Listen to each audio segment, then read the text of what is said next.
Selamat malam semuanya, gimana kabarnya malam hari ini? Mudah-mudahan dalam keadaan sehat ya. Saya Adi Turatma kembali hadir menjumpai Anda di Mari Bicara. Ya, sahabat, malam minggu ini saya lagi menikmati, pengen tahu nggak? Ini adalah tape, kemudian dipanggang, colenak, enak banget.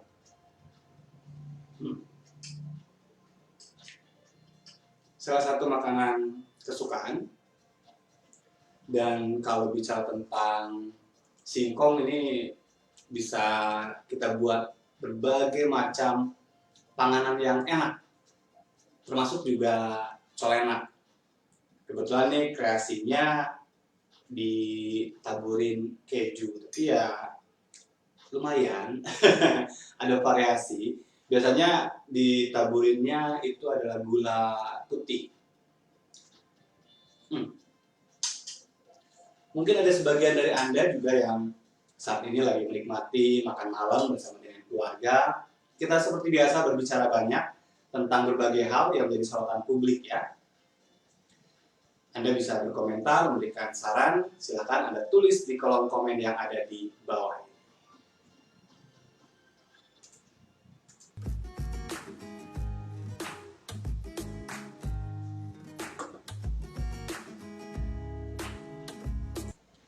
Sahabat semuanya yang menjadi perhatian publik dalam beberapa hari terakhir ini, lagi-lagi sorotan itu kembali ditujukan kepada Kementerian Pendidikan dan Kebudayaan.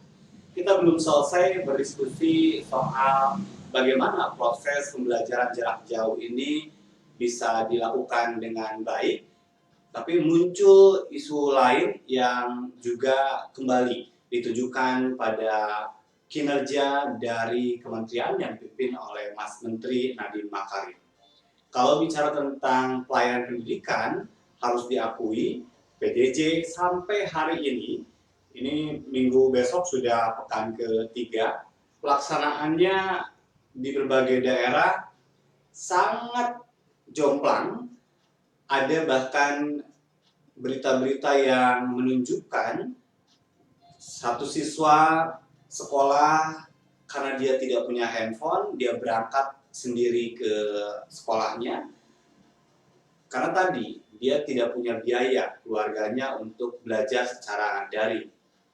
Ada juga informasi sekumpulan anak harus belajar di kafe karena ada wifi gratis, karena sejauh ini memang pemerintah tidak mampu menyediakan layanan untuk mereka bisa belajar di rumahnya masing-masing. Pulsanya mahal dan ada banyak siswa yang tidak punya gawai. Di luar itu kita ketahui bersama bahwa sampai hari ini standar PJJ itu pun masih terus diuji publik dan ya entah sampai kapan sosialisasi nantinya akan berlangsung ke guru-guru, ke setiap sekolah dengan jangkauan yang begitu luas. Jadi satu masalah itu saja belum bisa diselesaikan oleh Kementerian Pendidikan dan Kebudayaan.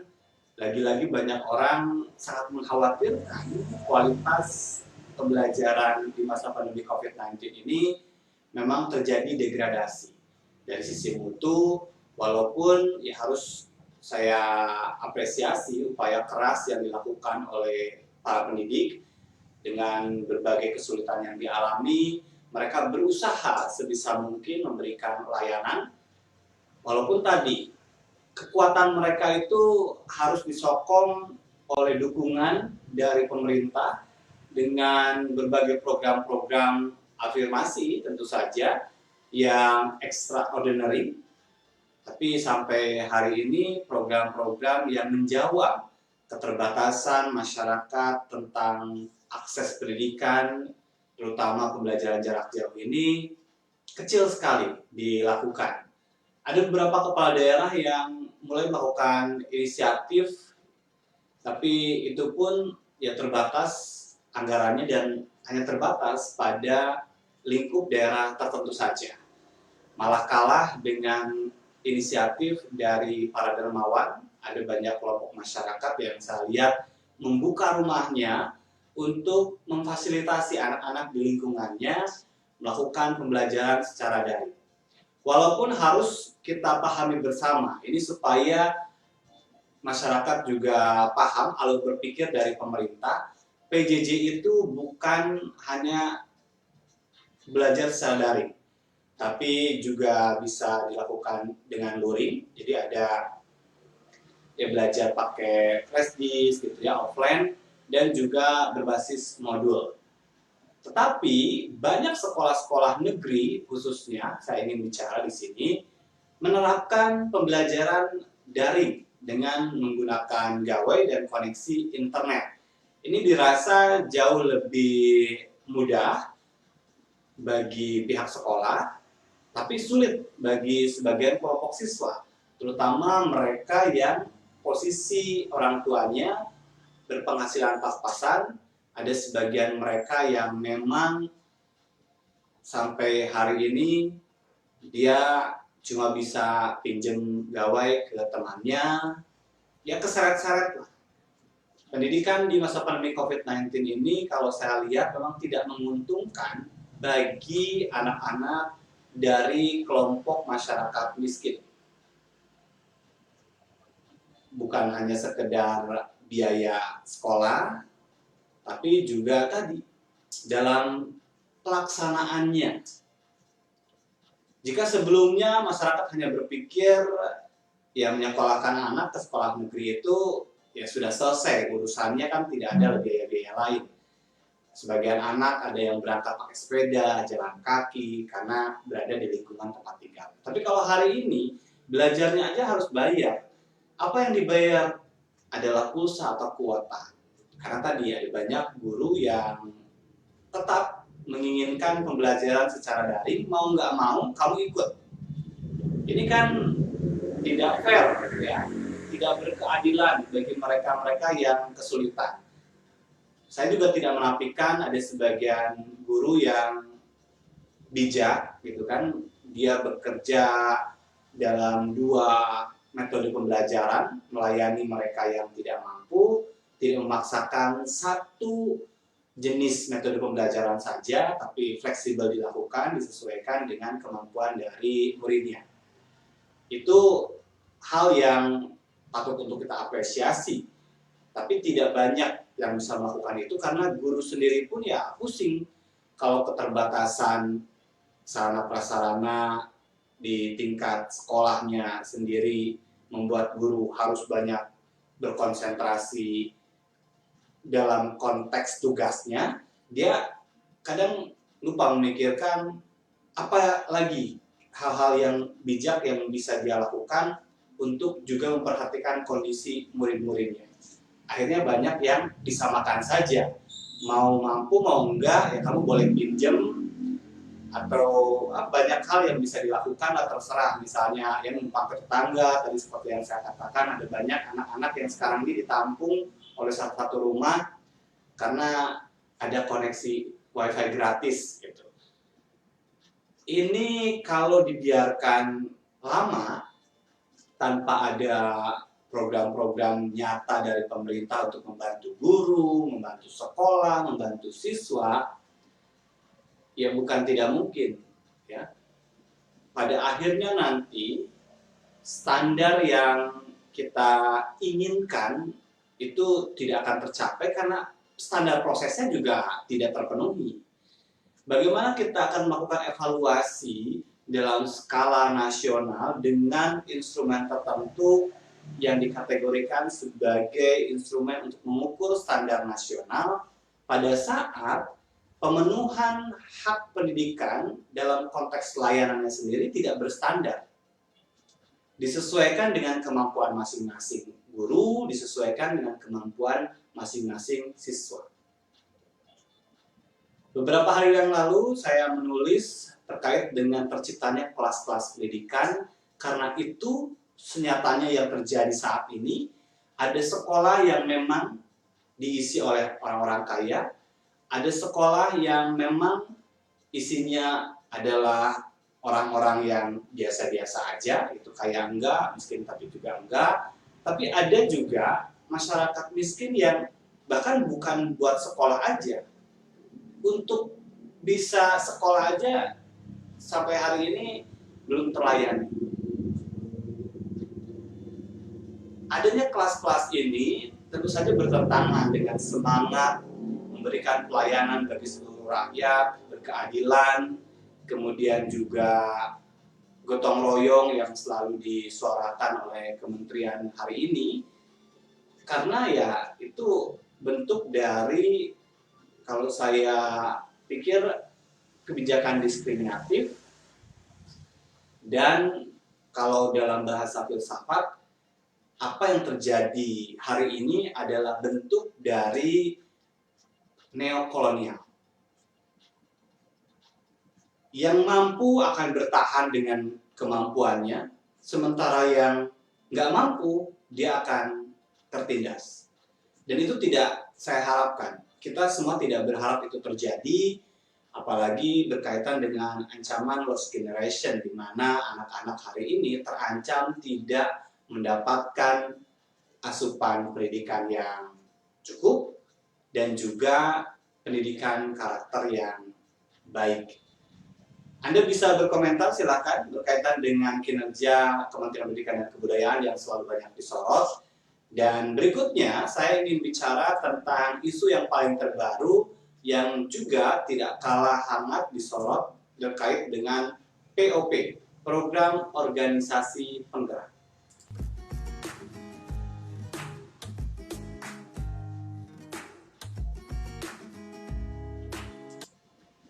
Sahabat semuanya, dalam 2 hari ini Organisasi Penggerak, salah satu program unggulan episode keempat Kementerian Pendidikan dan Kebudayaan, itu disorot.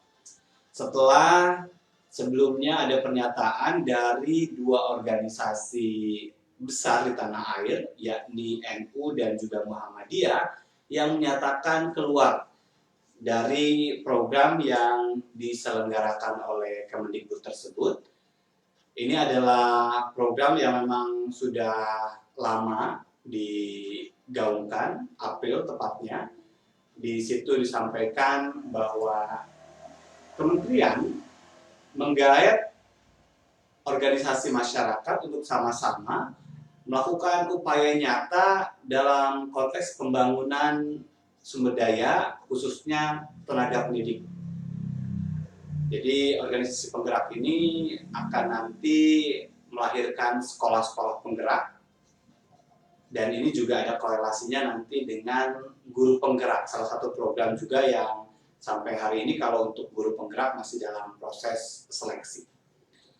Setelahnya Muhammadiyah, Nahdlatul Ulama mengundurkan diri, PGRI juga mundur dari organisasi penggerak Kemendikbud. Alasannya berbeda.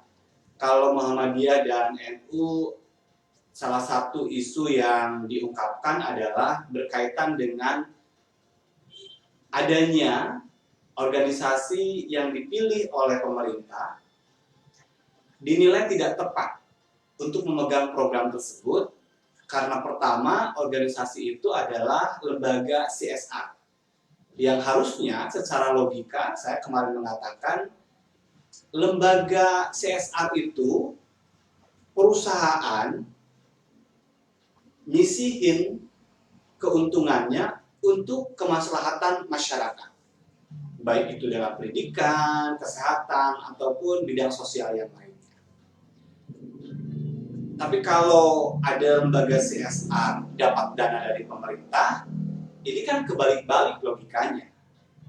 Harusnya mereka diminta untuk mengeluarkan uang dari keuntungan yang didapatnya itu, tapi ini dikasih uang untuk melaksanakan program.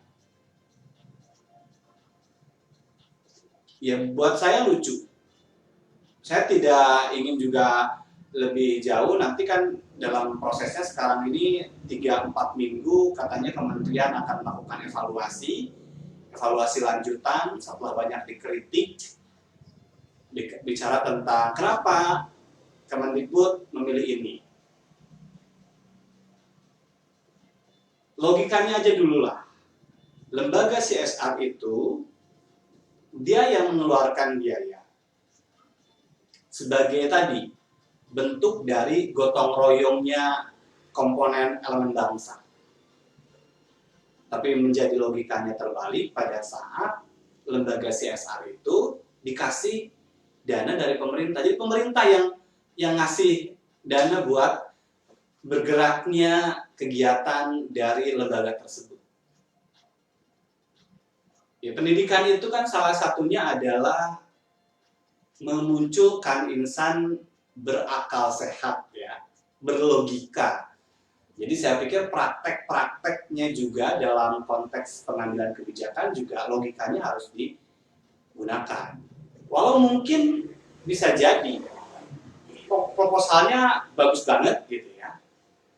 Karena salah satu inisiatif kenapa dibentuknya organisasi penggerak, kalau saya menyimak apa yang disampaikan oleh Mas Menteri adalah pemerintah ini pengen sesuatu yang baru, yang mungkin nggak kepikir oleh pemerintah selama ini. Jadi Mas Menteri dan jajarannya menganggap bahwa orang-orang di bawahnya itu, ya, staf-stafnya itu tidak mampu melahirkan ide-ide bagus, sehingga perlu juga ada banyak ide-ide lain yang dimunculkan dari luar, sehingga tadi menggandeng ormas. Satu sisi menggandeng ormas untuk bekerja sama itu baik, tapi di sisi lain tadi saya melihat juga ini salah satu bentuk ketidakpercayaan diri Kementerian Pendidikan dan Kebudayaan selama ini untuk melahirkan program-program unggulannya sendiri. Jadi dia berusaha untuk, kamu punya ide apa? Oh bagus tuh ide kamu, ya udah aku kasih uang deh buat ngejalaninnya gitu. Ini kan salah satu bentuk ketidakpercayaan diri kementerian dalam menggulirkan, berinovasi, melahirkan program-program dalam tugasnya sebagai lembaga yang memang menaungi pendidikan dan kebudayaan. Maaf ya kalau saya mengatakan seperti itu, tapi ya ini satu hal yang boleh kita diskusikan begitu. Jadi ide-ide itu disampaikan melalui proposal, dan ya mungkin tadi proposalnya bagus banget gitu ya. Tapi harus dilihat dong, ini organisasinya bentuknya kayak gimana.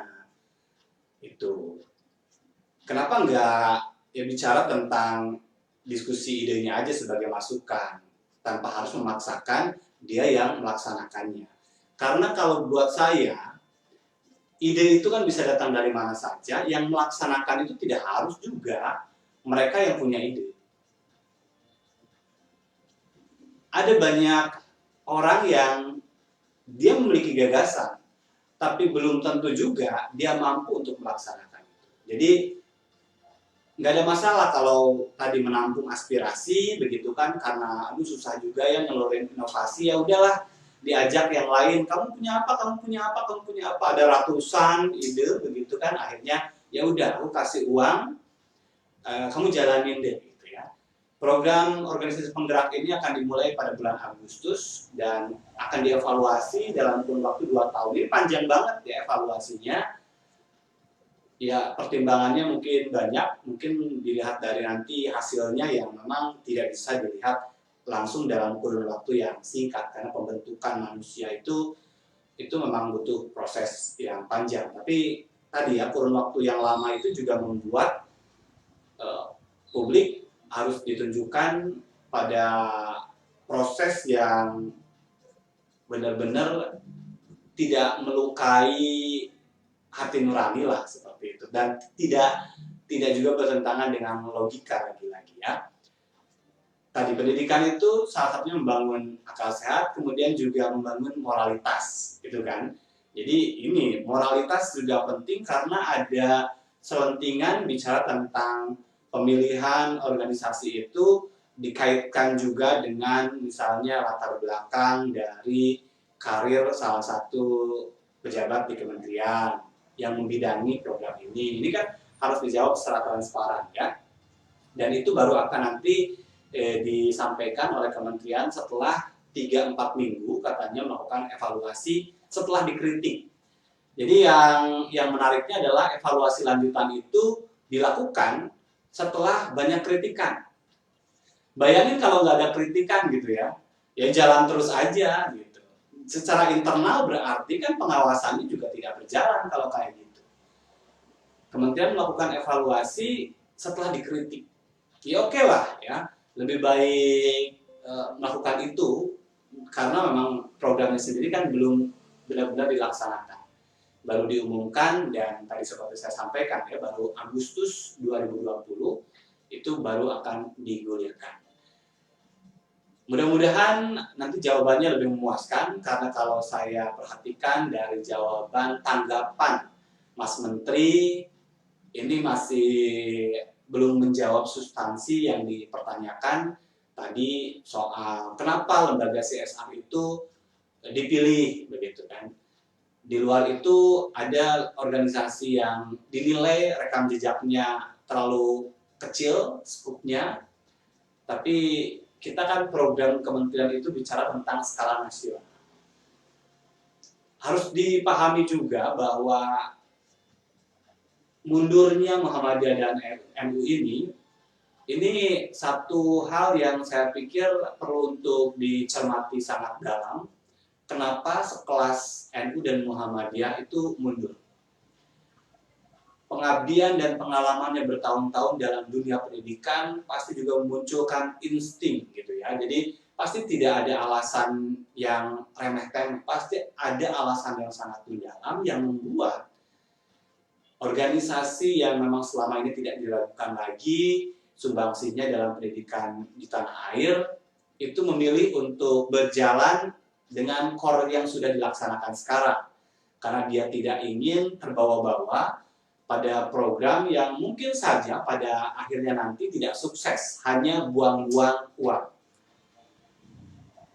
Jadi ada peribahasa mengatakan ya kalau yang sia-sia itu kayak buang uang ke laut gitu. Jadi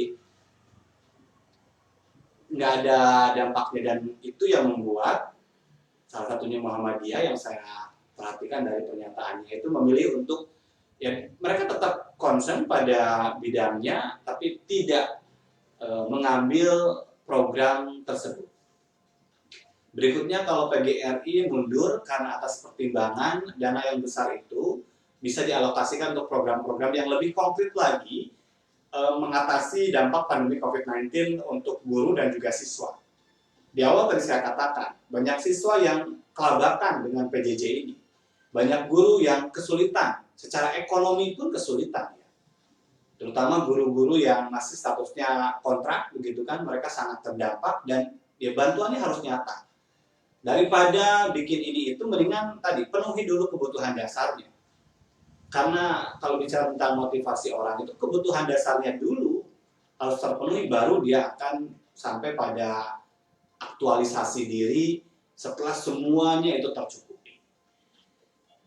Sahabat semuanya, kalau juga bicara tentang respon yang disampaikan oleh Mas Menteri, ya saya juga nggak tahu Mas Menterinya ada di mana, begitu kan, karena pernyataan yang disampaikan itu tetap saja seperti sebelum-sebelumnya.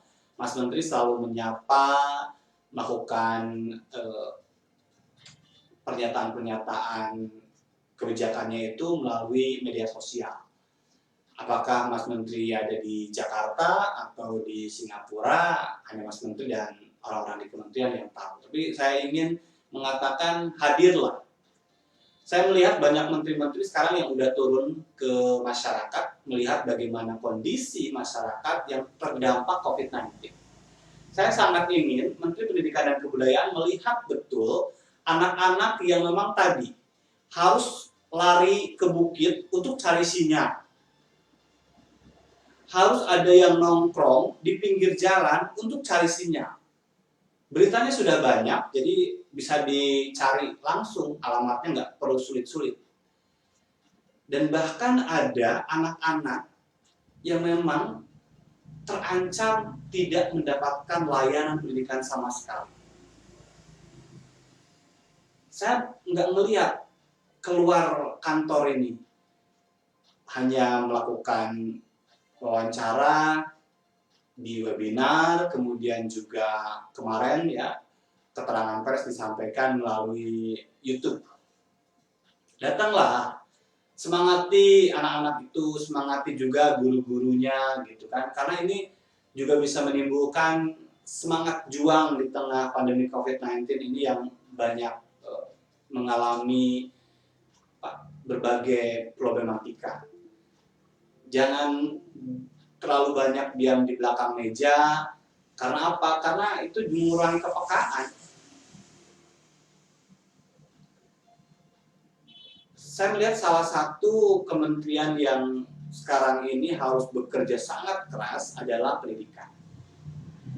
Di luar sosial, kesehatan, begitu kan? Karena dampaknya ini sangat luar biasa, dan kalau yang lain mungkin Menteri Sosial itu dampaknya langsung kelihatan. Orang nggak dapat bansos, lapar langsung ya, kelihatan orang susah makan.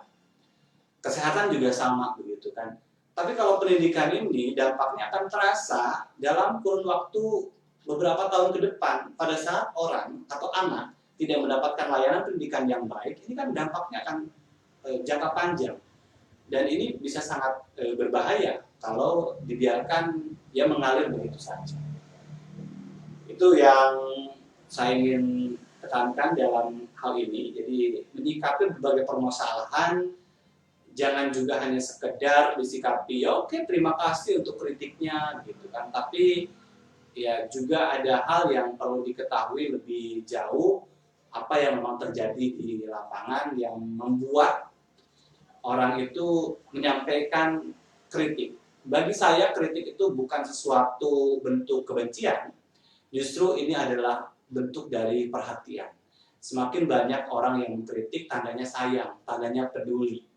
Dan itu harus bisa diapresiasi dengan apa? Dengan meningkatkan upaya tadi mencari tahu apa sebetulnya menjadi alasan kenapa orang banyak bercerita misalnya ya, atau menyampaikan keluh kesahnya. Itu dicari akar masalahnya. Jangan linier ya, berjalan gini-gini aja sementara kondisi nyatanya ini sangat berbeda gitu ya. Kembali lagi ke soal tadi organisasi penggerak. Jadi Direktorat Jenderal Guru dan Tenaga Kependidikan ini melansir program ini pada 10 Maret ya, sorry tadi saya mengatakan April, di 10 Maret 2020 itu di launching episode keempat ini.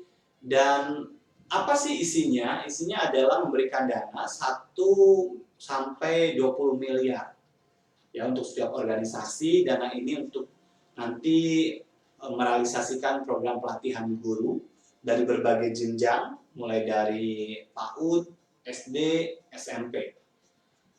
Jumlahnya tadi bervariasi ya, digantungkan pada kelompok, ada 3 kelompok. Jadi ormas itu dikategorikan pada 3 kelompok. Yang pertama kelompok gajah namanya, ini nanti akan mendapatkan dana 20 miliar per tahun. Jadi kalau 2 tahun dia dapat 40 miliar. Dan mereka mencakup pelatihan lebih dari 100 sekolah. Kemudian kategori macan, ini yang sedang, itu 5 miliar. Dan targetnya itu dari 21 sampai 100 sekolah. Sementara yang terakhir kategori kijang itu dapat 1 miliar per tahun. Yang sekup targetnya itu 5 sampai 20 sekolah. 1 miliar untuk 5 sampai 20 sekolah. Ya ini besar ya. Dan menuai kritik tadi karena ada perusahaan CSR, yakni Yayasan Putra Sampurna dan juga Yayasan Bakti Tanoto. Ini yang memang nanti katanya sih DPR setelah reses juga akan meminta klarifikasi. Tapi ya bagi saya itu tadi ya, dorong organisasi CSR ini untuk melaksanakan program-program baiknya itu dengan CSR-nya. Bahkan tidak hanya 2 lembaga ini, lembaga yang lain juga yang punya concern pada dunia pendidikan itu didorong perusahaan-perusahaan itu untuk memberikan sumbangsinya pada negeri, ya, melakukan upaya nyata untuk membangun generasi. Tapi ya tadi ya, baik banget gitu ya pemerintah itu ngasih gitu kan Sementara saya harus mengatakan ada masyarakat miskin di Indonesia ini yang tidak pandai bikin proposal. Anak-anak atau lembaga yang memang membutuhkan bantuan yang tidak pandai bikin proposal itu tidak terperhatikan. Ya, dana sebesar itu kasih buat mereka. Programnya dari mana? Naungannya dari kementerian, kan banyak staf-stafnya itu yang bisa mewujudkan realisasi program tersebut. Ini adalah kapal besar ya, ada banyak SDM di dalam Kementerian Pendidikan dan Kebudayaan dan saya pikir bisa. Jadi untuk mereka-mereka yang tadi saya katakan banyak organisasi yang butuh bantuan yang nyata beraktivitas dan tidak hanya organisasi ya, anak-anak orang miskin lah. Tanya sama mereka, sudah pernah nggak dibantu sama Kementerian Pendidikan dan Kebudayaan? Kalau belum, bikin program untuk mereka. Dibandingkan harus ngasih dana 20 miliar rupiah per tahun untuk organisasi yang sebetulnya itu milik dari konglomerat. Konglomerat itu udah banyak uangnya gitu loh. Jadi, dan yang menarik kemudian harus dipahami ya, organisasi CSR ini ada beberapa CSR perusahaan harus saya katakan itu justru menarik dananya dari masyarakat. Tetapi dalam pelaksanaannya di lapangan dia mengatasnamakan organisasinya sendiri. Itu banyak. Yang mirisnya lagi sekarang menarik dana dari pemerintah gitu kan. Tapi nanti di lapangan ini adalah CSR dari organisasi itu. Padahal kalau CSR itu tadi penyisihan keuntungan untuk kegiatan sosial yang dilakukan oleh perusahaan sebagai bentuk kepedulian mereka terhadap lingkungan sekitar, terutama ya yang terkena dampak atau ya dalam konteks tadi ya ada CSR di bidang kesehatan, di bidang lingkungan, di bidang pendidikan. Gitu. Tapi ada sebagian perusahaan yang tadi trikinya itu ngambil uang dari masyarakat, nyumbang katanya gitu ya. Tapi pada saat pelaksanaan itu tidak disampaikan bahwa uang itu uang masyarakat ya, CSR perusahaannya gitu kan. Jadi dia CSR karena dia sudah menampung uang. Gitu. Dan mirisnya kalau sekarang pemerintah baik banget gitu kan, ngasih juga untuk mereka.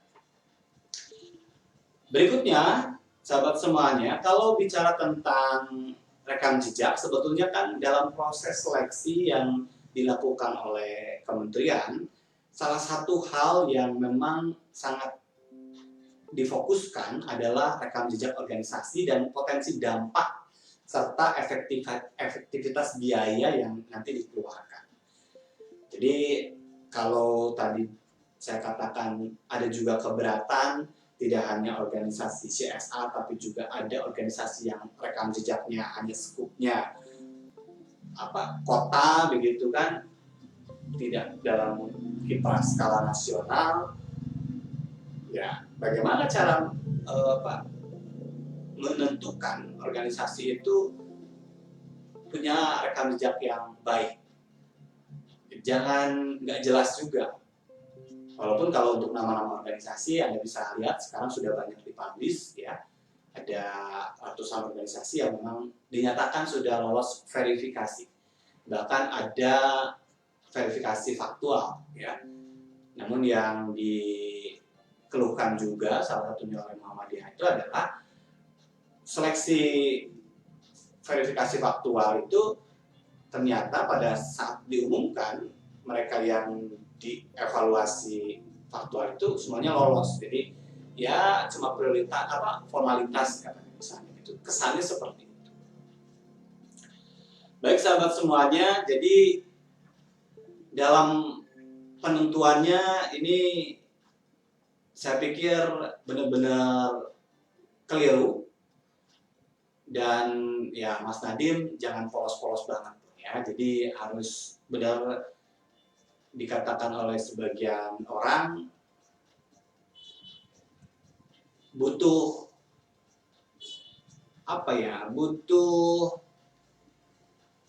sikap negarawan ya, mementingkan kepentingan khalayak banyak, jangan jangan karena tadi ya melihat dalam skup yang ya terbatas. Saya pikir itu ya ngasih program untuk lembaga yang sebetulnya dia punya dana dan harus mengeluarkan dana untuk programnya itu, ya buat saya itu bentuk ketidakpekaan. Baik sahabat semuanya, silakan sekali lagi saya undang Anda untuk bisa berkomentar, memberikan saran, bicara malam hari ini berkaitan dengan sorotan publik terhadap Kementerian Pendidikan dan Kebudayaan dalam berbagai hal di masa pandemi COVID-19.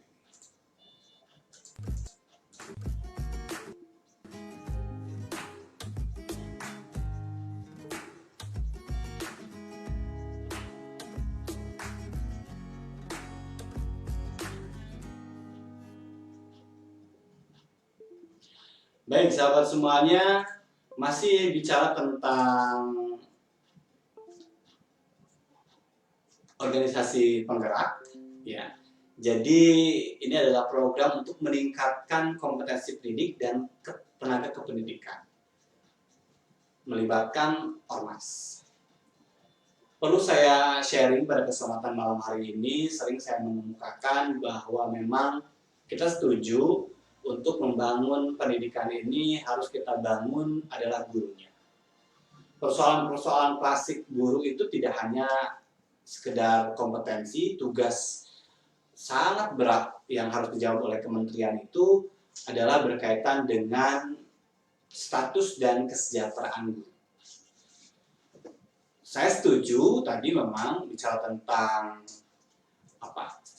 banyak guru yang belum kompeten sehingga harus ditingkatkan, bahkan secara radikal saya ingin bahwa kementerian sebetulnya melakukan evaluasi audit secara menyeluruh untuk guru-guru ini. Tapi di luar itu ada kewajiban dari pemerintah juga untuk memastikan kesejahteraan dan jaminan status mereka. Ini penting ya. Bagaimana kita menuntut orang bisa bekerja sangat baik, menjadi penggerak, menjadi pelopor pada saat yang bersangkutan itu terseret-seret secara ekonomi dan berada dalam ketidakpastian status. Ada banyak sekarang ini guru-guru dengan status kerja kontrak dengan berbagai tipe perjanjian kerja, karena masing-masing daerah ini berbeda, dengan berbagai ragam upah yang diberikan, itu membuat ya menjadi tidak standar. Ini berimbas pada beberapa kasus yang terjadi di lingkungan sekolah. Ada banyak kasus misalnya kekerasan seksual terhadap anak itu dilakukan oleh guru-guru tadi dengan status kontrak ya. Karena mulai dari rekrutmennya nggak jelas, kemudian juga jaminan hidupnya nggak jelas, termasuk juga kompetensinya akhirnya nggak jelas. Itu yang harus dijawab oleh pemerintah. Karena itu jawabannya hanya bisa dijawab oleh pemerintah. Kalau untuk tadi pelatihan gitu kan, ya boleh tadi oleh organisasi penggerak yang nanti katanya mengarah pada sekolah penggerak dan guru penggerak. Itu pun kan hanya pilot gitu ya. Jadi diusahakan guru-guru penggerak ini bisa menggerakkan guru-guru yang lainnya. Dan ini menarik ya, organisasi penggerak ini kan sama gitu. Jadi punya proposal, daftar, menarik proposalnya, di approve gitu kan untuk nanti dilaksanakan. Hal yang sama juga terjadi pada guru penggerak. Jadi guru-guru penggerak ini daftar gitu kan, siapa yang mau ikut, nanti kabarnya guru-guru penggerak ini justru akan dijadikan sebagai salah satu kriteria untuk kenaikan jabatan. Jadi diproyeksikan untuk jadi kepala sekolah. Saya pikir ini satu hal yang ya kurang pas juga. Kenapa kurang pas? Karena ya pendidikan kepala sekolah ada sendiri gitu kan, disesuaikan juga dengan jenjang karir dan lama bakti pun juga tadi kompetensi. Tidak hanya mengikuti pelatihan selama 6 bulan dan tadi pelatihannya pun daftar gitu ya. Saya khawatir juga, jadi karena yang daftar ini kan hanya orang-orang yang punya akses untuk mendaftar. Itu loh. Jadi ada banyak di negeri ini yang harusnya kita kan punya berjenjang ya, ada pengawas, ada dinas gitu kan. Buat apa organisasi ini dibuat struktur kayak gitu kalau tidak bisa menemukan potensi-potensi yang benar-benar ada di tengah masyarakat. Karena ada banyak orang yang baik itu, dia memilih untuk ya tadi ya bekerja aja tanpa dia pengen ya ngedaftarin diri supaya dipilih gitu. Dan harusnya mereka-mereka yang demikian itu kita ambil sebagai bentuk apresiasi tadi, kalau memang ada kesempatan untuk karir yang lebih baik kan bentuk apresiasi. Jadi ada banyak sekarang ini ya tadi hal-hal yang buat saya sih jadi menunjukkan ketidakpekaan dan ketidaktahuan kalau apa-apa tuh harus daftar. Jadi manajemen selama ini bekerjanya kayak gimana? Lihat dong gitu secara nyata. Ini guru ini baik nggak? Kan ada pengawasnya, ada dinasnya, gitu kan? Ada kepala dinas provinsi dan juga ada di kementerian. Tidak harus selalu orang itu dianggap baik dia mendaftarkan dirinya. Bahkan yang seperti itu bisa diragukan justru. Jadi ada fenomena waktu mau berburu sertifikasi itu kan banyak orang yang cari seminar sana sini gitu kan. Harusnya dipotret, oh ini orang baik nih, apresiasi gitu ya. Dan punya instrumennya pastinya, bukan hanya tadi ngelihat karena subjektivitas, tetap ada objektivitas dalam penilaian itu. Itu juga yang perlu untuk dilakukan. Jadi tidak semata-mata hanya untuk mereka yang mendaftarkan diri. Karena tadi banyak orang yang nggak pandai bikin proposal. Ya, masyarakat kecil yang melaksanakan usaha kecil itu banyak yang nggak dapat bantuan karena nggak pintar bikin proposal. Padahal dia butuh begitu kan. Sama halnya dengan lembaga-lembaga di tingkat masyarakat yang nyata-nyata, saya selalu mengatakan dia menjadi penerang pendidikan untuk daerahnya. Banyak di Indonesia ini adalah mereka-mereka yang bekerja sebagai relawan pendidikan, menghidupkan pendidikan senyatanya tengah masyarakat, tapi dia kepikir untuk bikin-bikin proposal itu. Dan itu kelewat juga, nggak dapat perhatian juga dari pemerintah. Didampingilah mereka, dibantulah mereka. Saya melihat hanya ada beberapa kementerian yang tadi apa yang bisa dibantu dan dia yang bikinin gitu, membantu membuatkan itu. Akhirnya dapat program. Untuk Kementerian Pendidikan dan Kebudayaan saya melihat hal tersebut nggak ada ya. Tapi mungkin kalau ada silahkan ditunjukkan. Ukuran keberhasilan dari organisasi penggerak ini nantinya adalah hasil belajar. Ya, skema hasil belajar ini yang selalu diagungkan adalah PISA, ya, baik itu membaca, kemudian matematika, dan yang menarik adalah salah satu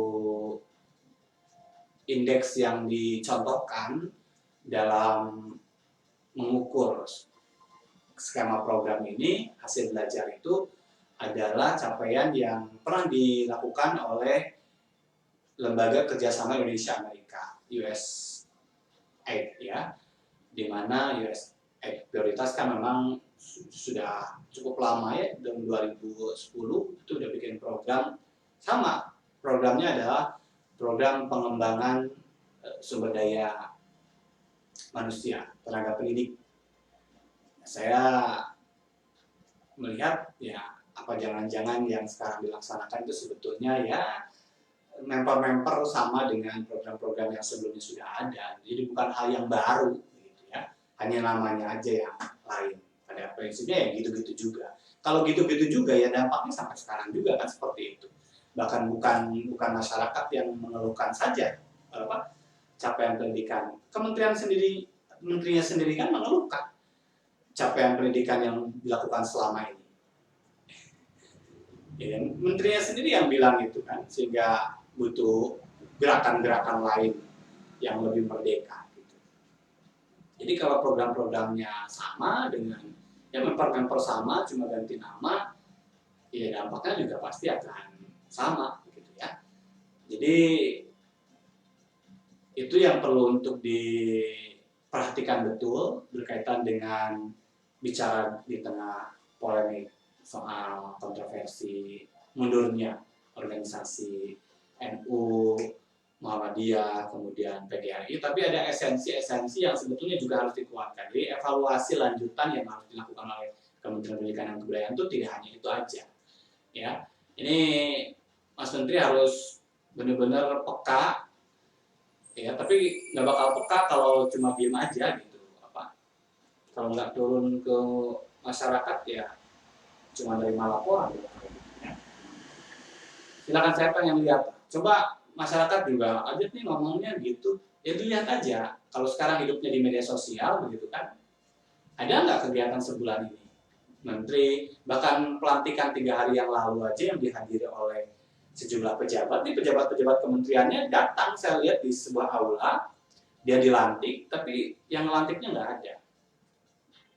Ya tadi, apakah ada di Widya Chandra atau di luar Indonesia? Kalau di luar Indonesia, misalnya di Singapura yang sering disebut-sebut karena berdiam di situ sejak kelahiran putranya, ada banyak kegiatan yang dilakukan oleh Mas Menteri di sana.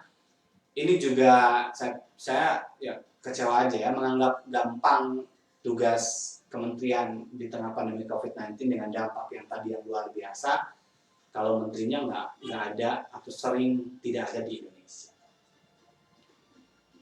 Salah satu yang disampaikan oleh anggota DPR terakhir waktu menyampaikan 11 target pendidikan itu kan ada celetukan oleh-olehnya Pak Menteri gitu ya, menunjukkan Pak Menteri memang tidak bisa hadir langsung di DPR karena tidak sedang berada di tanah air. Ini sedang pandemi COVID-19, orang kan dilarang juga jauh-jauh berangkat kemana-mana. Ini Mas Menteri tidak ada di tempat. Tapi mudah-mudahan saya salah ya. Mudah-mudahan beliau ada di Senayan. Hanya caranya saja tadi yang memang mungkin dunianya dunia virtual, begitu kan? Kalau dunia virtual ya masyarakat virtual jadinya ya rakyatnya. Jadi ya pantas kalau yang nyata-nyata itu harus bertahan sendiri karena tidak begitu terlayani.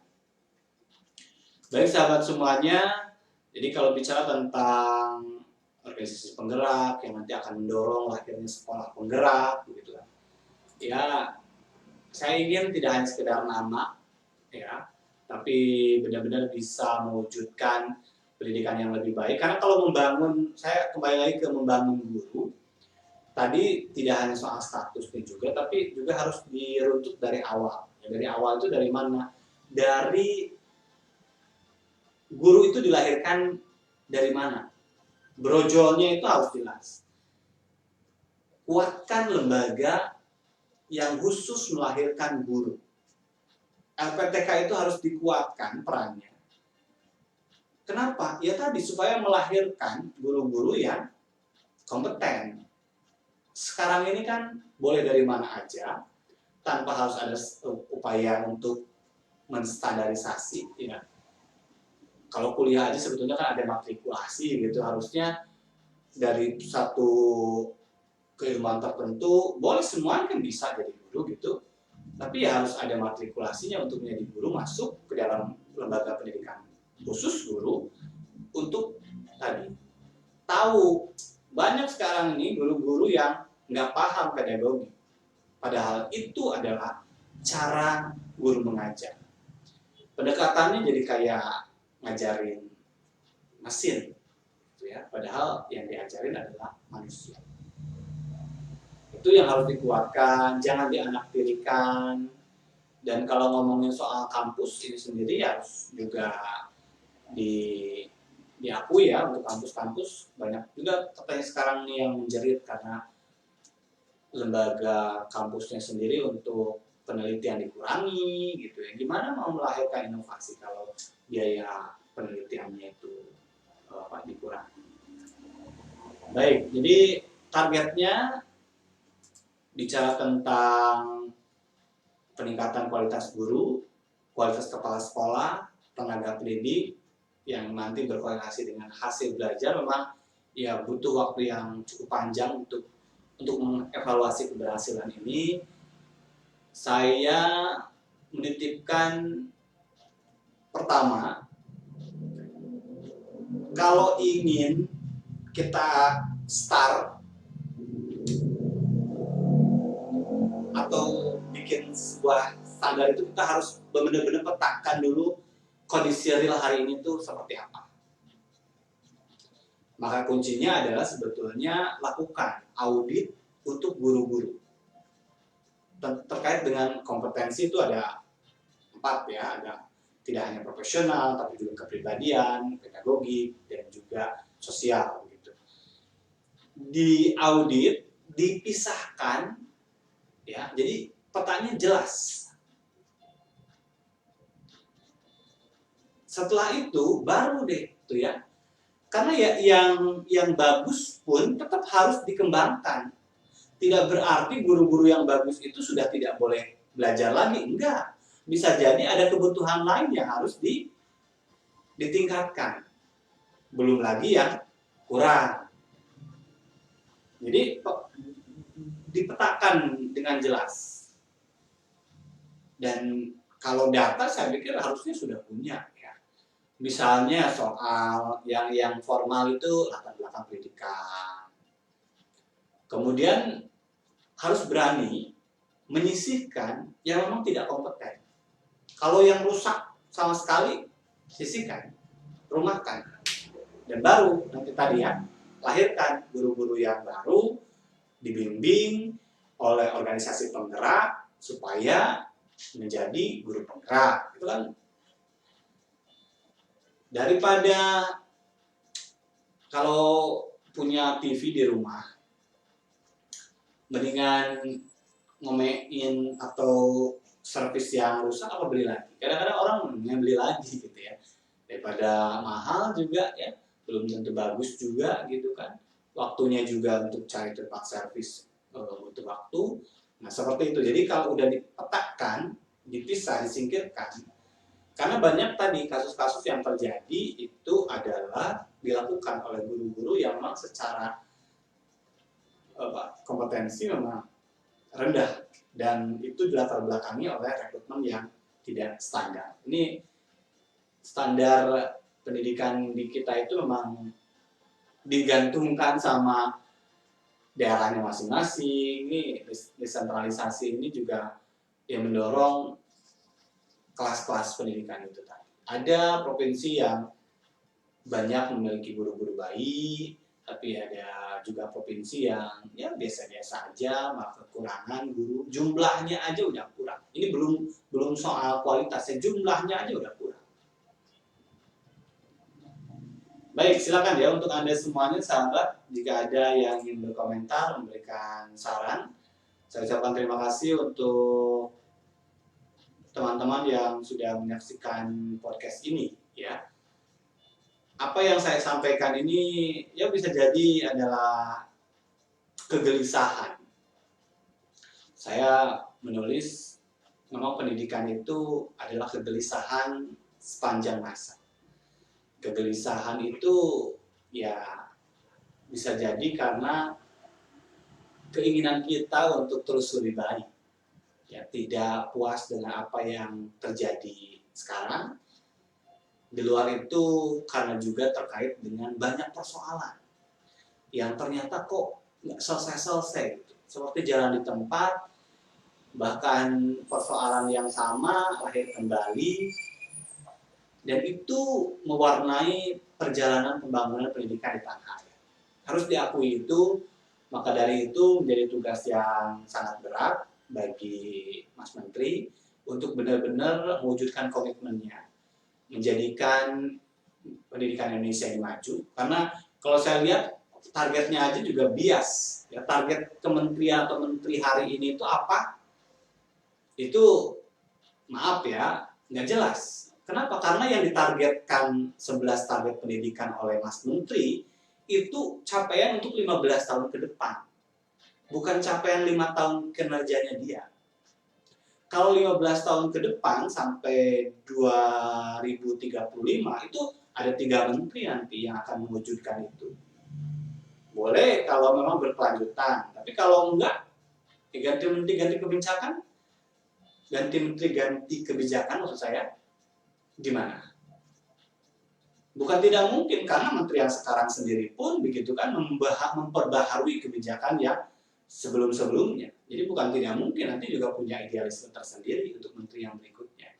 Jadi bikin target untuk 5 tahun kepemimpinan Anda tanpa harus sibuk ya. Bikin target untuk 15 tahun ke depan untuk menteri-menteri yang lain gitu, itu biarkan saja dulu, konsentrasi Anda untuk masa kepemimpinan ini.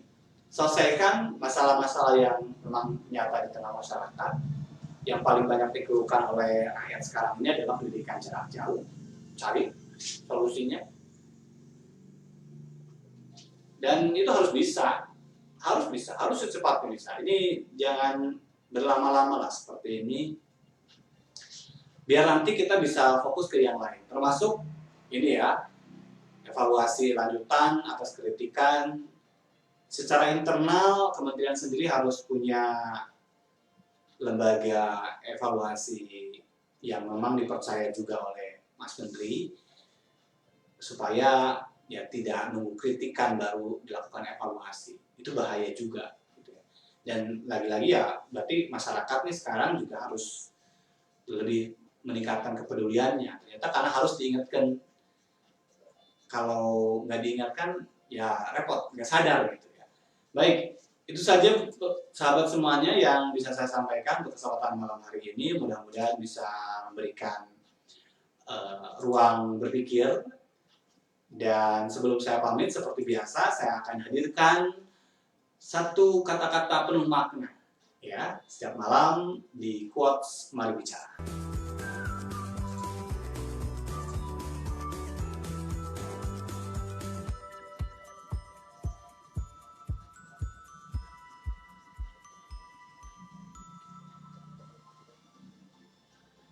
Sahabat semuanya, quotes malam hari ini dari Jenderal Sudirman. Kadang kita terlalu sibuk memikirkan kesulitan-kesulitan sehingga kita tidak punya waktu untuk mensyukuri rahmat Tuhan. Ini menegur kita semuanya untuk selalu bersyukur atas apa yang kita dapatkan hari ini. Setiap hari selalu berdoa sebelum tidur dan setelah tidur ya. Ada banyak hal yang kita rasakan sangat luar biasa. Di tengah kesulitan dampak dari pandemi COVID-19 ini kadang kita ya terlalu banyak mengeluh, tapi ternyata Tuhan secara tanpa kita sadari sebetulnya telah banyak memberikan kebaikan-kebaikan. Jangan lupa untuk selalu bersyukur atas rahmat Tuhan yang Maha Kuasa. Baik sahabat semuanya, saya tutup podcast malam hari ini. Kita berjumpa lagi besok di waktu yang sama. Selamat malam, selamat beristirahat, dan sehat selalu untuk kita semuanya. Sampai jumpa.